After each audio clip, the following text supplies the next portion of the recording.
Hello and welcome to Photoshop 101. To start off with, find Photoshop on your desktop and click it.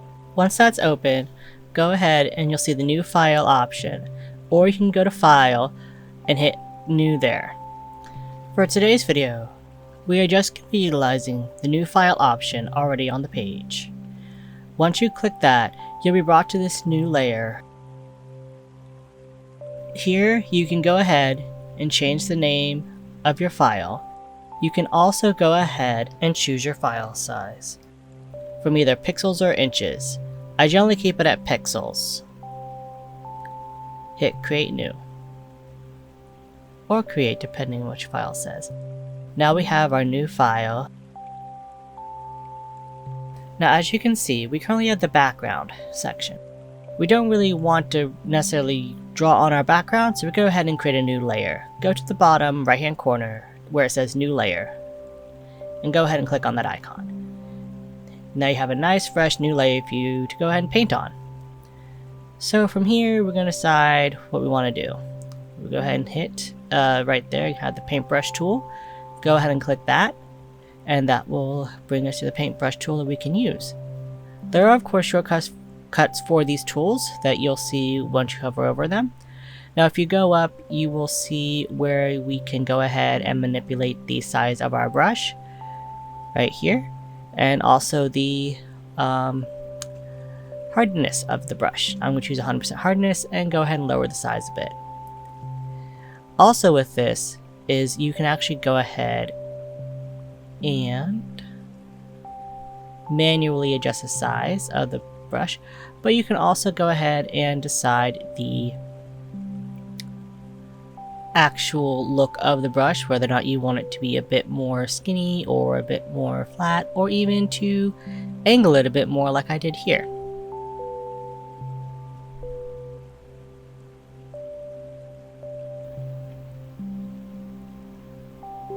You also have the basic Photoshop brushes that are included, and you can also get Photoshop brushes from other people as well. I'm going to go ahead and choose the hardness brush option, but right now I'm sort of seeing what other brushes I have currently because I forget sometimes. There we go, we got our brush, and now we're going to go ahead and we are going to check our color. So you can either do the color swatch up there and choose your colors that way, or you can go over here and click on one of those two little icons there, which will also bring up another color palette for you to choose from. It's the same color palette, but personal preference. So I'm going to go ahead and scroll a bit down and click on the red option because I want to draw an apple for today. So we're going to go ahead and click the color, hit OK, and get to drawing. As mentioned earlier, today we're going to be drawing an apple. So right now we're going to go ahead and we're going to start with the outline. And I'm going to go ahead and fix the other side real quick just to make it a bit more even. Now you want to go ahead and try to fill in this middle section. But instead of using the brush tool, we're going to use a different tool entirely. From here we're going to go to the toolbar and select the magic selection tool. Go over to our apple, click the center section.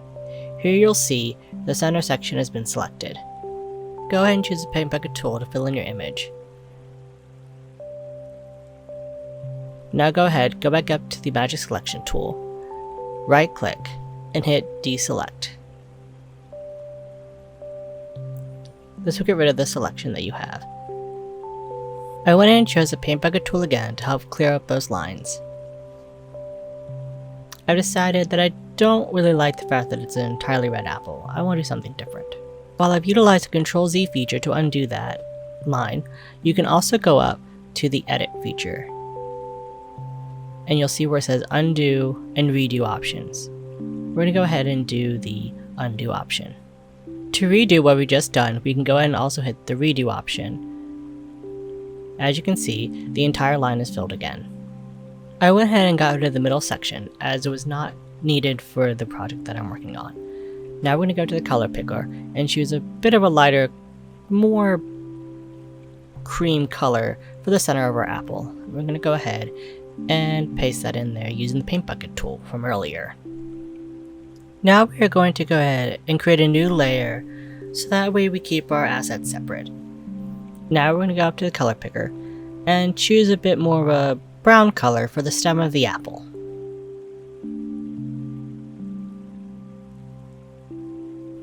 I've decided that I'm not really fond of how the stem looks currently, so let's go ahead and change that using Ctrl X to delete the stem. We're going to go ahead and we're going to lower the size of our brush. Just make it a bit smaller and a bit more easy to work with so we can get into those finer details. Again, use Ctrl Z to get rid of the brush strokes that I do not want. And as you can tell, right now the stem is going directly over the apple, which isn't really what I want. So we're going to go ahead and we're going to click our layer. We're going to drag it down so it's underneath our first layer. I'm going to go ahead and click on the apple layer. And we're going to hit new layer to create a layer on top of the apple layer. And then we're going to go to our color picker and choose a bit of a green color for our leaf.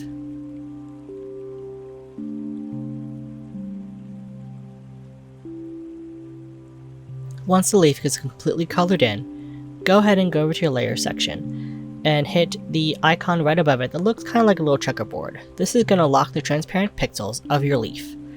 Next, go ahead, go to your color swatch page and choose a bit of a lighter green and go ahead and lower your brush while you're at it. There we go. I'm going to hit Ctrl Z a few times just to get the leaf the way I want it. And now we're going to go ahead and we're going to add those details on to make it look more like a leaf.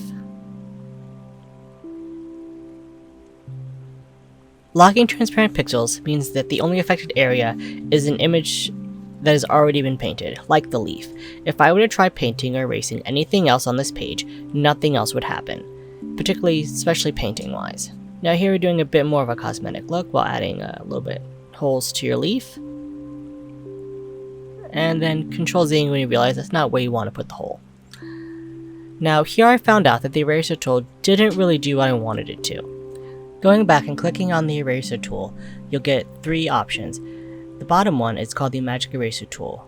When you click it, it'll give you the option to erase the background that was hiding the apple underneath. In order to help finish the apple up, we're going to give it some seeds. Once that's done, it's now time to go ahead and work on saving our project. From here, go ahead and go to File, go down to Save. Now, under Save, unfortunately with Photoshop, it will only show you those three options for saving two versions of Photoshop and a TIFF file. Right now we just want to save a Photoshop file, which will save all of our layers, that if we go back to Photoshop with this file, we can manipulate it with all the layers still intact. Now I'm going to save it under my desktop, but you can save it wherever you want.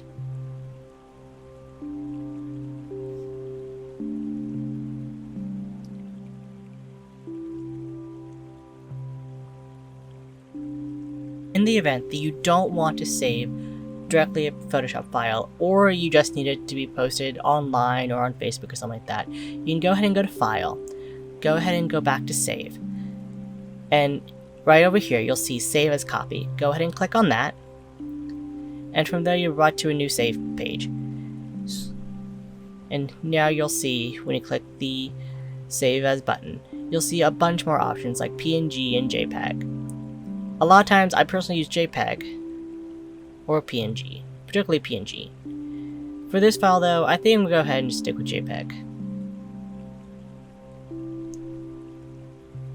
Click Save, and you'll receive a notification for how you want your file saved, either as a high, medium, or low. And today I just chose medium because I'm not really using it for much except for this tutorial. Once you're done, go ahead and click OK. I hope today's tutorial was informative on how to get started with Photoshop.